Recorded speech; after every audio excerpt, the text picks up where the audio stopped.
ஆமென். அல்லேலூயா. உங்கள் யாவருக்கும் என்னுடைய அன்பின் வாழ்த்துக்கள்.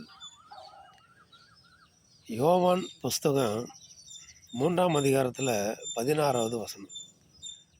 தேவன் தம்முடைய ஒரே பேரான குமாரனை விசுவாசிக்கிறவன் எவனோ அவன் கெட்டு போகாமல் நித்திய ஜீவனை பெற்றுக்கொள்வான் அப்படின்னு சொல்லப்பட்டிருக்கு. தேவன் தம்முடைய ஒரே பேரான குமாரனை தந்தரில் இவ்வளவாய் உலகத்தில் அன்பு கூர்ந்தார்.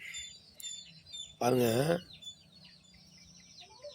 இந்த அண்ட சராசரங்கள் நம்ம பார்க்குறோமா இருக்கு, இந்த உலகத்தை பார்க்குறோமே, வானங்கள், வானாதி வானங்கள், பூமி, சூரியன், சந்திரன், நட்சத்திரங்கள், சமுத்திரத்தில் உள்ளவைகள், பறவைகள், செடி கொடி, புல் பூண்டு, சமுத்திரம் எல்லாம் சகலவற்றையும் படைத்த ஆண்டவர். அவருடைய ஒரே பேரான குமாரன் ஆண்டவராகிய இயேசு கிறிஸ்து குற்றமில்லாத இரத்தத்தை மனுகுலத்திற்காய் சிந்தி சாத்தானுடைய பிடியிலிருந்து நம்மை மீட்கும்படியாக தேவ ஆட்டுக்குட்டியாகிய ஒரே பேரான குமாரன் இயேசு கிறிஸ்துவை பிதாவானவர் பூமிக்கு அனுப்பினார்.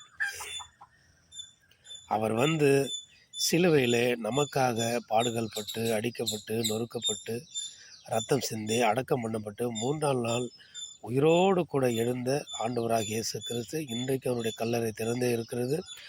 இன்றைக்கும் உலகம் முழுவதும் கிறிஸ்து பிறப்பதற்கு முன், கிறிஸ்து பிறப்பதற்கு பின் என்று வரலாற்றை பிரித்த ஆண்டவராக இயேசு கிறிஸ்து.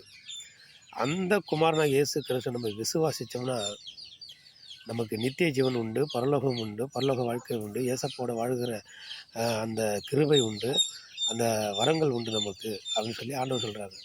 இயேசு கிறிஸ்துவை ஏற்றுக்கொள்வோம், இயேசு கிறிஸ்துவை வணங்குவோம், துதிப்போம், ஜெபிப்போம், ஆராதிப்போம், அவர்களை அன்பு கூறுவோம்.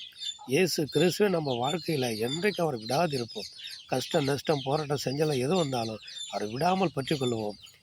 ஆண்டவர் தாமே நமக்கு நித்திய ஜீவனை கட்டாயம் கொடுப்பார். ஆமென். அல்லேலூயா.